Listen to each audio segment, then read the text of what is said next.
Hi, my name is Claudia Pinzon. I am from Bogota, Colombia. Bogota is the main capital of my country, so I live here the present time. I live with my husband and my kids. I have two kids, a boy and a girl, 7 and 9 years old. Well, I study a bachelor in foreign languages. I am from La Salle University and I have a master in learning difficulties.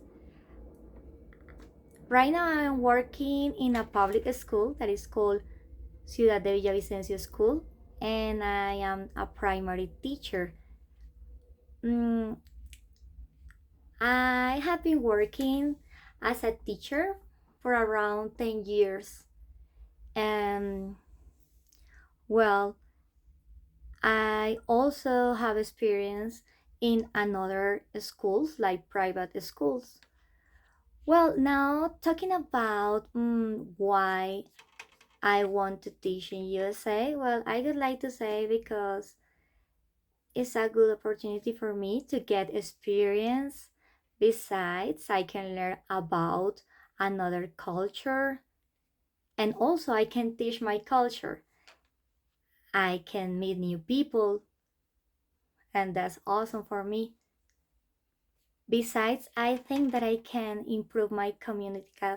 I think that I can improve my communicative skills and I can learn from my colleagues because I know that they are very smart, that they also have wonderful strategies that they use in the classroom, and I think that I can learn from them. So, also, I think that I can help well with my experience, with my knowledge, I can contribute and I can also help the students that maybe have learning difficulties. Now, talking about how my experience can contribute to the schools in USA, well, I have to say that I have had the opportunity to work here in my country in different schools, as I said before, public and private schools. So I can see that kids when they are learning so they have different styles learning styles, different rhythms to learn, different needs. mm, some of them sometimes they have learning difficulties, and each one of the students they are unique, they are human beings, they have feelings, and as a teacher during my experience, I have seen that they have feelings and that they have emotions, that they have different interests. And as a teacher, I need to identify these kind of things and I have to include that information when I am planning, when I am trying to design activities to propose in class. And all those things are going to help me to enhance the capabilities of the students. Also, I'm gonna help them to build the self-esteem because I have seen during my experience that there are some students that they don't believe in themselves, that sometimes they feel that they are not able to do something, but this is something that the teacher can do, help them to get confidence just in order to make that they believe that they are good, that they are smart, that they can get many things, all the things that they propose they can get. And I think that, well, this experience is going to help me if I have the opportunity to go there to help the students that maybe present this kind of difficulties like the ones that I mentioned before. I really love my profession, I have to say, because, well, when I am teaching, it's very nice to see the student faces when they really understand something that maybe they didn't understand. I feel very happy for that. Or sometimes when they say some words of thanks, it's very rewarding for me. And I have to say that as teacher, I can learn from my students. They also teach me. And besides, I think that my profession is a big opportunity to transform lives, to touch hearts, to leave a mark. And I really want to help the kids just in order to prepare them for life, for the society. Well, now talking about, well, my philosophy. Well, when I teach, as I said before, I always mm, try to teach with love because I really love my profession. And when I am teaching, I always try to propose different activities. Sometimes I propose activities related to the collaborative learning. So that means that the student can work in groups. So this is pretty good because then they can socialize their knowledge, or for example if they don't understand something, so they can ask to the classmates just in order to make clear the doubts that they have. Besides, well, another philosophy that I have is that always we need to respect. When I start a class, I always say to the students, remember that there are some rules that we have to follow in class, and one of those rules is respect. Be nice to everybody. And it's not just with students, the respect is also to the parents, to the colleagues, to the community. And these things are going to make that the environment of learning feel more comfortable for them, so they are gonna have a positive safe of environment to learn. Another philosophy that I have is that I always think that it's very important to propose meaningful activities, meaningful experience. The idea is that they can connect the new knowledge with the previous one. So if they can do that, so they are gonna have a meaningful learning. I also try to have dynamic classes, activities in which they can move, they can play. But as I said before, the activities that I propose is not just a game, it's a game that has the intention to teach a specific object.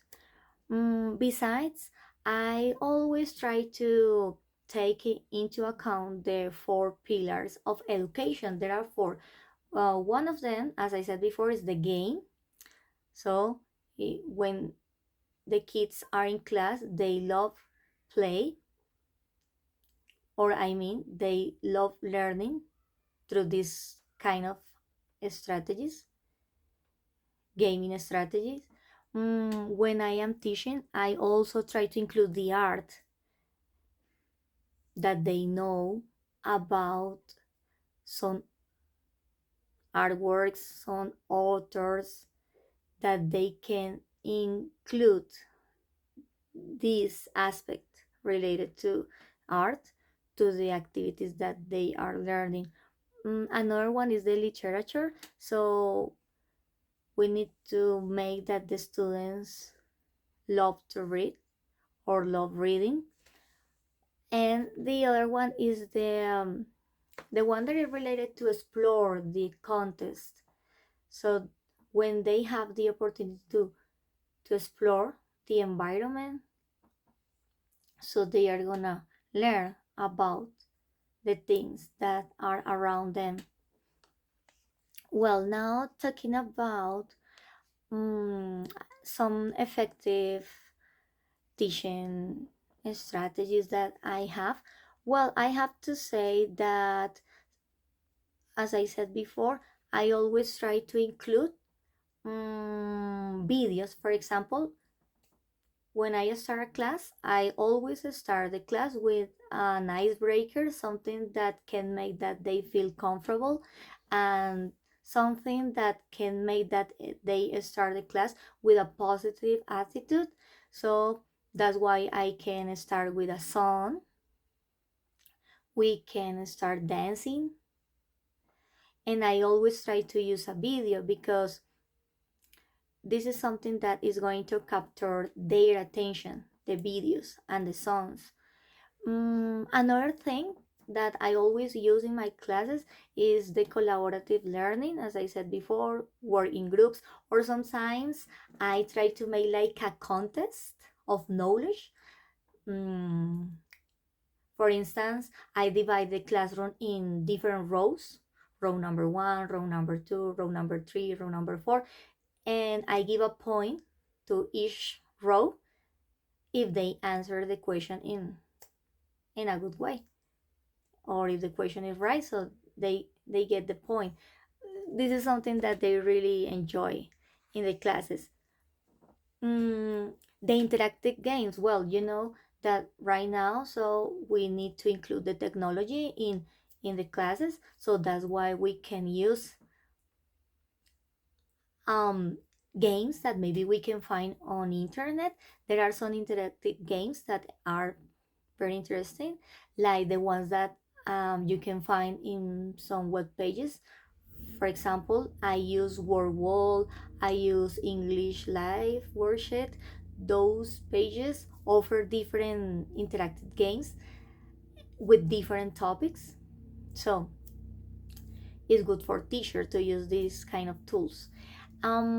Well, and for me, it's very important to encourage students to participate. Most of the time, we are gonna find students that they are very shy. They don't want to participate. They don't want to raise the hand. So I always try to make that they feel comfortable asking to the teacher if they don't understand, because this is the only way that they are gonna have to clarify the doubts that they have. Another thing that, well, I would like to say is something that I think that is a problem in the classrooms, that is related to the bullying or the bad behaviors. So in those cases, so we need to pay attention to identify the students that are the ones that promote the indiscipline. So when you identify those students, so you need to create strategies. For example, if you have a student with a bad behavior, so you need to talk to the student, listen to him, just in order to understand the root of the problem. Because I remember that the last year I had a student who had a bad behavior, and that student all the time was talking in class or doing something different to the activities of the class. So when I talked to the student, he said me, well, that his grandfather passed away, and this is something that caused in him, well, like a big impact. So I tried to understand how he was feeling to help him. So my point is that we need to find the root of the problem to help this kind of a student. Or for example, if you have a student with a bad behavior, so you can use this student as your assistant and he can help you. This is going to help him because he's going to feel important in class. He's going to feel that he's like a model, so he's going to change the attitude, and maybe he's gonna be a good student in the future. Mm, well, another thing that is very important is to invite the students to express the emotion. I have seen during my experience that students, they don't express what they feel. Most of the time they react with their bodies because they don't know how to communicate. This is something that we can call like emotional education. So we need to teach the students how they can express how they feel. If they are not feeling comfortable with something, so they have to say it. It's not just to scream, it's just to express, I don't like this because. So we need to create the spaces of dialogue for this kind of things. Well, now let's talking about the learning styles. Well, I have to say that I have seen that there are some learning styles like the visual. Well, the visual style is very important. For example, in my case, I am very visual. I learn through videos.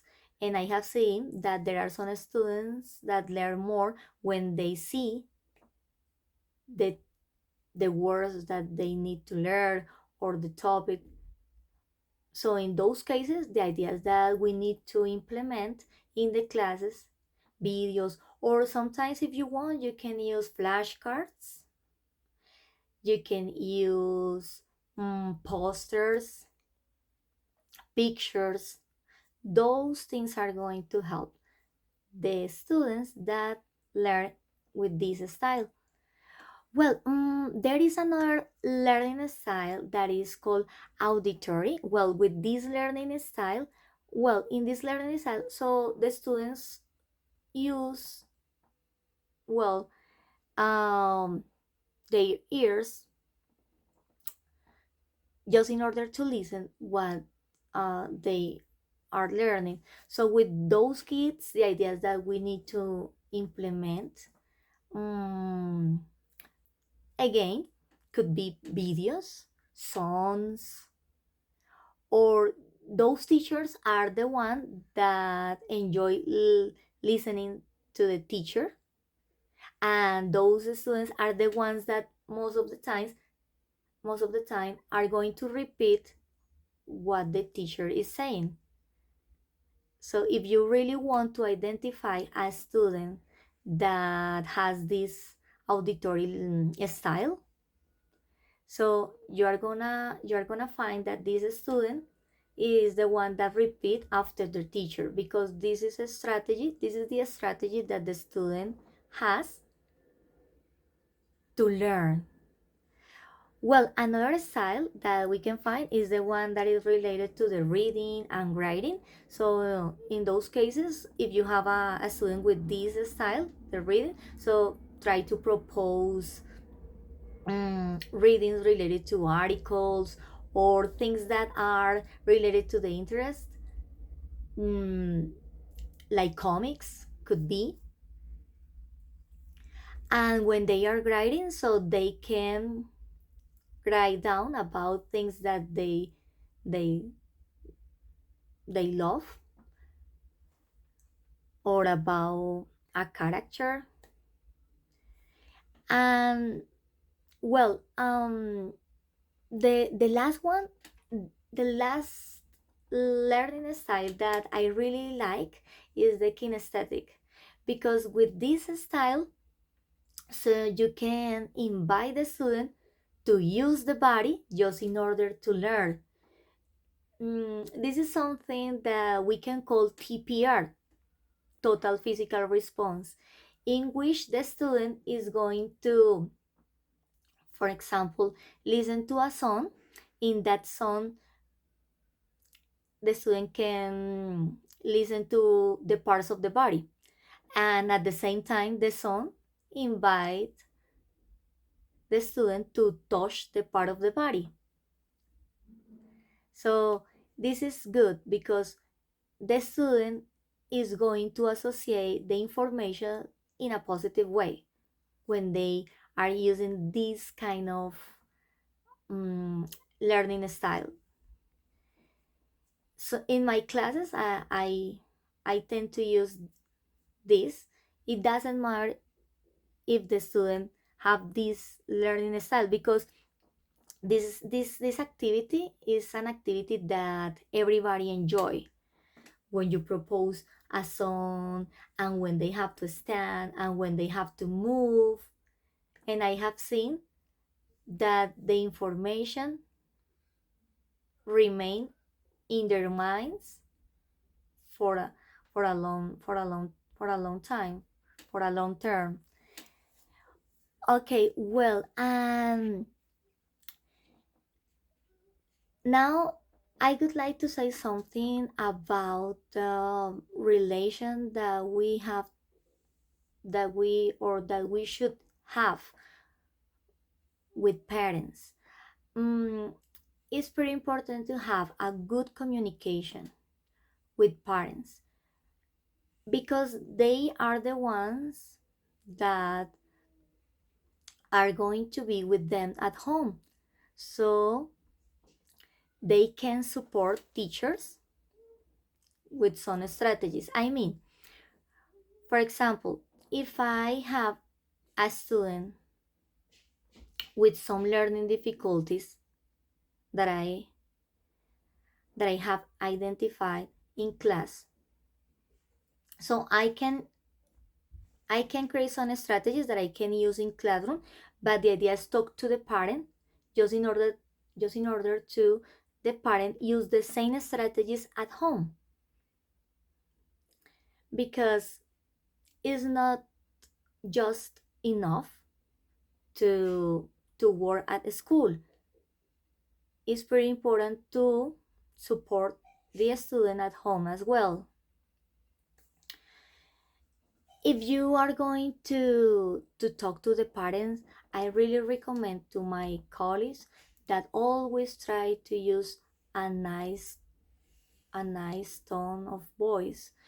Be respectful, because mm, parents sometimes they are not going to feel comfortable if you start talking to them in a rude way. Another thing that I would like to highlight is that when you talk to a parent about a student, so always start that conversation talking about the positive aspects of the student, because you know that a parent, or I mean, they always want to listen to positive things about the students. And when you are going to talk about the negative aspects, so you need to be very kind to talk about those things, because we don't know to we don't want to to make them feel bad. So the idea is to create a nice relationship with the parents, because if we have a good relation with them, so we can have good results. Besides, well, work together with students, parents, coordinators, teachers. So this is going the this is going to help the students to get success in the learning process. Besides, well, um, when you have a good communication with parents, so you can foster a sense of trust in parents. And another thing that I really recommend is that always demonstrate that you really want to help the student, that they feel that you really are worried about the learning process of the student. It's very important also to make that parents feels valuable, that they can also have good ideas, that they can contribute to the learning process. Always be positive is pretty important. Mm, Try to create some, for examples, agreements, set some goals. Those things are going to help as well. When you talk to a parent, I really recommend to be warm, welcoming, and offer encouragement to them. Because, well, I remember when I was working in a private school, that a colleague started a meeting with a parent with a bad attitude. So the parent immediately react in a bad way. So in that occasion, so I had to talk to the parent in a warm tone, just in order to calm him down, because he was very angry for the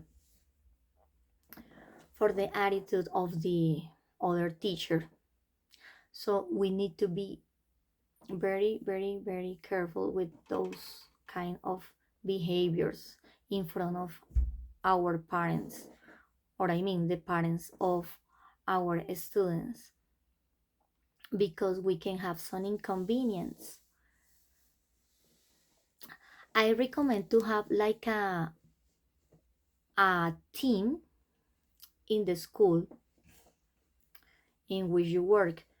For example, in the school in which I work, so we have specific days to to have meetings, and in those meetings, so we talk about the special cases of students. I mean, for example, students with learning difficulties, or students with bad behaviors, or students, for example, with a specific disease, because all those things are things that we need to talk, because maybe you don't know, but all those things can influence in the learning process. When a student has a health problem, and if the teacher doesn't know about this, so maybe he can make something that can affect his health. For example, so if a student has an inconvenience with his heart, and if the teacher doesn't know about this, maybe the teacher can make that the student do an exercise that maybe is going to damage his health. So, but how you can know about these kind of things? When you socialize with your colleagues, when you socialize with the coordinator, when you socialize with the parents. That's why we need to keep a good communication with all the community if we really want to help the students. I really recommend this. And besides, well, involve involve the parents in the activities that the school propose is very important, because this is going to help that parents and students get a real connection. Sometimes you can see that parents and students, they don't have a good relationship. So when parents involve in the school activities of the students, so students are going to feel very happy, because they are going to feel that they have the support of the parents. So if you as teacher can do something to make that the parent be part of those activities, so let's do it. Invite the parents. I know that sometimes there are some parents that they have to work and they don't have much time, but as teachers, so we are able to see the parents that have the time to participate. So that's why the teacher has an important mission to start to analyze the situation, analyze the students, analyze the families, just in order to help them. That's why I always say that teachers have a big responsibility. We have a big responsibility, because we are in charge of lives. We are preparing people, human beings. So we need to learn to know them very well. Okay, well,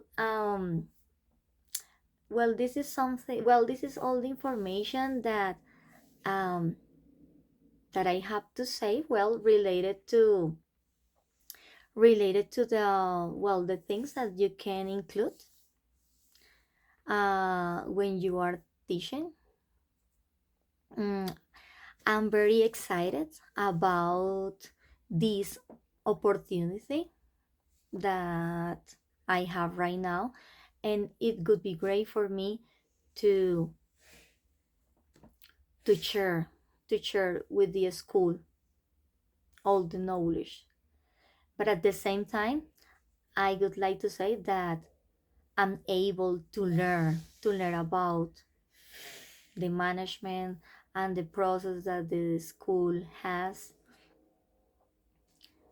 just just in order to contribute to the good development. Now talking about the lesson plans, well, I would like to say that as teachers, so we need to design our lesson plans, because this is like a guide that we can use to develop the classes. For example, I always try to include in my classes a SIOP model. The SIOP model is a model that is that is divided in 4 stages. The first one is the contextualization. In this, in this step, so the idea is that you are gonna use like an icebreaker, and then so you are going to propose the topic, and you can ask to the students about what they know about the topic that you are proposing, and you can see the previous knowledge. And in this contextualization stage, so the students are going to make a connection with the previous knowledge with the new one.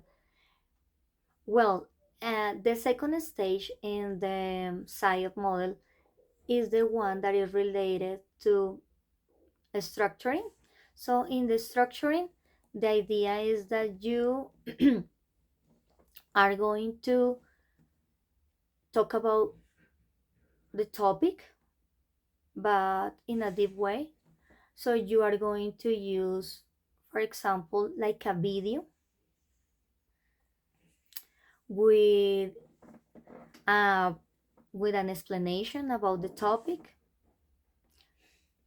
and the students are going to learn some keywords.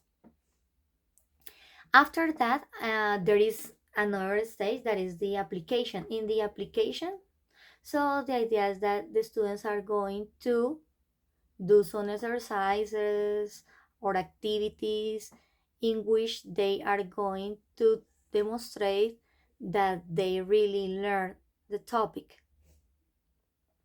And the last stage of the SciOp model is the verification. In the verification, so the idea is that you are going to see if the student really understand the topic. So you can make a question like, okay, tell me, what did you learn? Or maybe you can ask about the questions. Excuse me, you can ask about the doubts that the student maybe has in the verification. In the verification also, you can make like a feedback, just in order to help the student to see the the mistakes that maybe the student has. So I really like the SciOp model, because it is going to give me like an order to develop the class. Now, talking about the evaluation, well, in the evaluation, I I consider that as teacher we need to evaluate the students all the time, and we need to identify the difficulties that the students have. There are different ways to evaluate. For example, in the school in which I work right now, I have some students that they have some inconvenience in the reading and writing process. So with those students, I always try to implement the oral evaluation, because if they don't know how to write, but they have the information in their minds, so they can tell me in an oral way about what they know, because this is something that is going to help the student to demonstrate that he really is learning. But at the same time, with this student that I mentioned before, with this difficulty about the writing, so I try to enable a specific part of the day to help him in an individual way to improve in the grading process.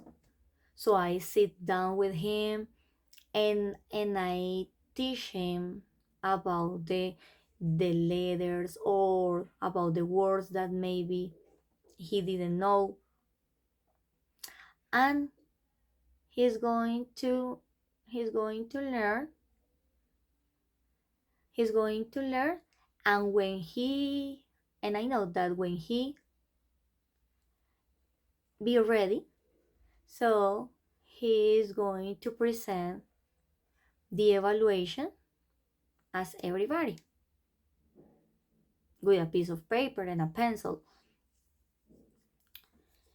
The evaluation, as I said before, in the school in which I am right now, also include like a evaluation that the student can give about himself. So he can gives a grade about how he see that his process is. Okay, and besides, well, related to the evaluation, sometimes I always try to use like a rubric. With the rubric, I can determine some specific aspects that I want to evaluate of the student. For example, if I want to evaluate, well, related to the English, if I want to evaluate the fluency or the vocabulary, so I can include that information in the rubric, and I can give a score, and I can give like a feedback. That is very important because the student needs to know in which they are not good, because when they know, so they can work on that to improve. Okay, well, basically, that is all the information that I have related to the to the experience that I have had in during my during my teaching process. And just to add, well, I would like to say that as teachers, well, we always need to continue learning, because it's not just to teach. Every day every day everything is changing, and we need to learn about the new methodologies that are appearing, the new methodologies that the that are going to really help the students. There are many methodologies, like the traditional, that I don't like, because I think that right now we are in another world. Right now we are in the globalization process, so we need to go forefront to the changes that the life propose. So we cannot continue with the traditional ways of teaching. We need to start to include new ways of learning that really capture the students' attention. So that's why I really invite the teachers to continue studying. If teachers have the opportunity to make like a specialization or a major related to the education, it would be great. That's why I decided to make my major in learning difficulties, because when I was working in the school that I mentioned before, so I had many students with different difficulties. I had some students with hyperactivity, and others with Asperger, and other students with attention problems. So that's why I decided to do something, because those kids really need help. So as teacher, we need to act. I decide to study this master just in order to learn about strategies that I can, or that I could implement in the classes. I know that as teacher we are not able to recommend some things related to medical aspects. We cannot do that. But as teacher we can observe what is happening with the student. As teachers we can socialize with the professionals, like the psychologist, and they can help. But if a teacher don't say anything about a specific situation that he is observing,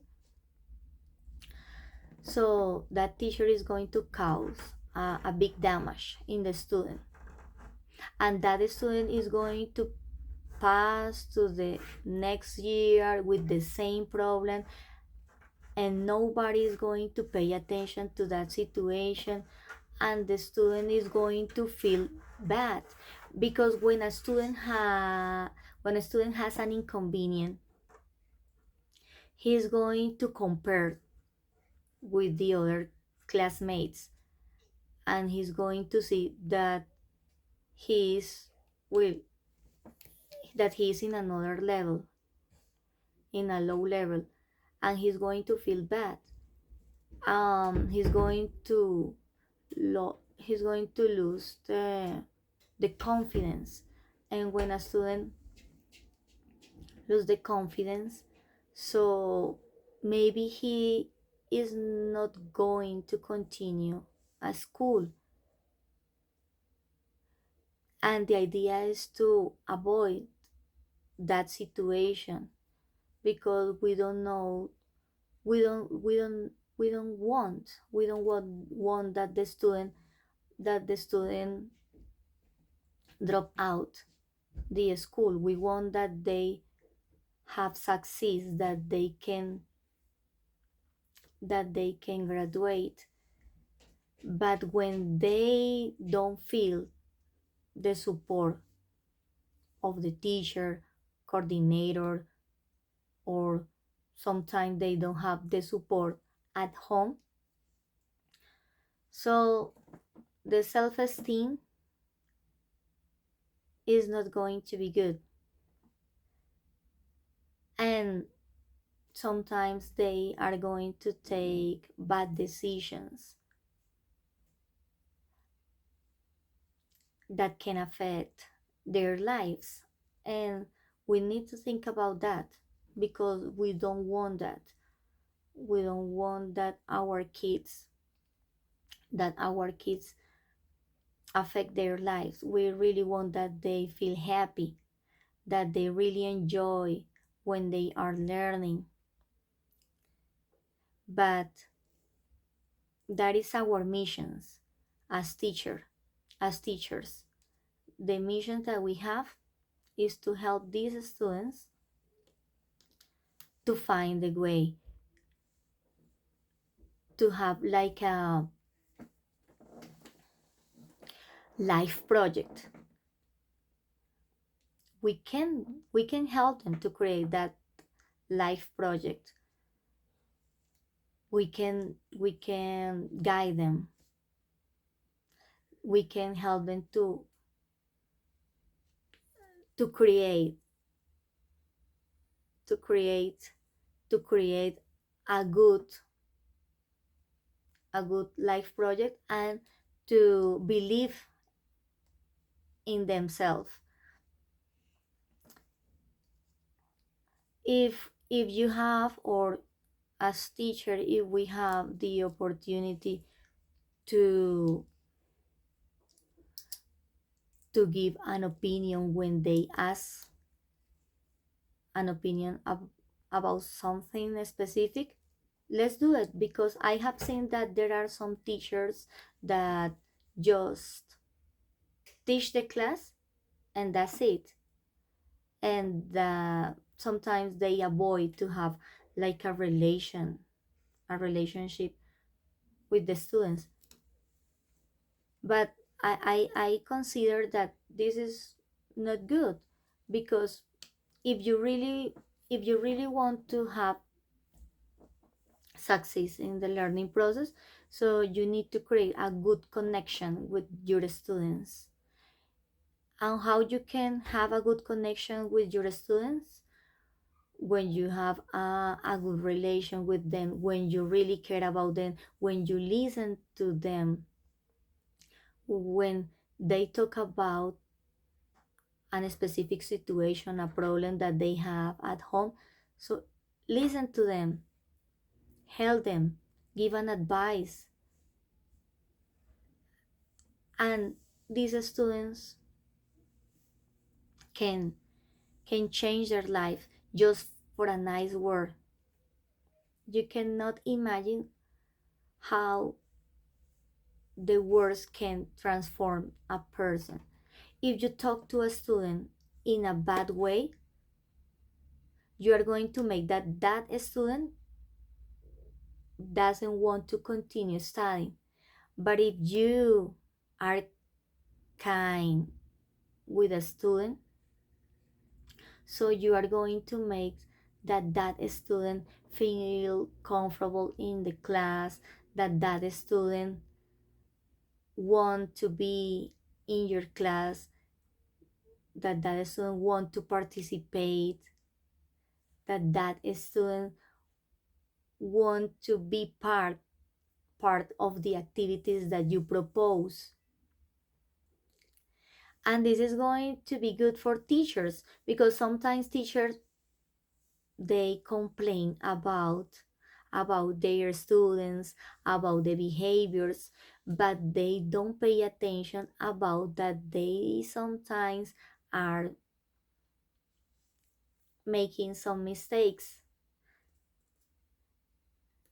And the attitude of the teacher always is important, to create a nice environment in the classroom. I remember that the last year, when I start classes in fourth grade, I had students with difficult situations, situation related to the violence in the family, situation related to drugs, mm, situations related to poverty. And it's not easy when they have those problems in their lives, because go to school they go to school without energy. They are not motivated. So you have, as teacher, so you have to work with those students to understand them, their realities, just in order to help them, to help them. Because it's not easy when a student has a situation of violence at home,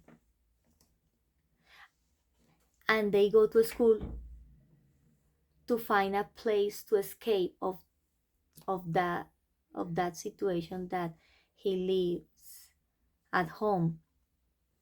So he expects to find a nice environment at school, because at home, violence. And if that student arrive to school and find the same, a rude teacher, rude classmates, so that student is going to feel terrible. So that's why, as teachers, we need to make something to make that student feel happy learning. Do something to make that student find that the school is a safe place to him, is a place that can support him, that he's not alone, that he can find like a hope to get ahead in life. I have seen that some students, they don't have, for example, opportunities to get ahead in life. Or I mean, they believe that they don't have the opportunities to get ahead in life. I have some students that they believe that they can get good jobs, or that they can not travel. I have students that they think that they are not going to do something different to the things that the parents do. And here is when you, as a teacher, need to do something to motivate these students, just in order to they feel that they can do many things, that all the things that they propose are possible to do. But it's not simple. It's not an easy homework. This is something that you need to work every day. The motivation in your students, this is something that you need to every day work to get it. So that is the invitation to the teachers, and also for me, because I am in this field, that is the education field. And I hope never lose the love that I have for my profession. I hope to always have the same energy to do the things with passion, with love. I really want to help, because this society, this world needs happy kids that in the future are going to be the adults that are going to contribute to the growing of the society. They are going to be the professionals of the future. And as teachers, so we are the ones that can contribute and to make that this can be real. Okay, so thank you so much for let me share all this information about myself, and thank you again. Bye bye.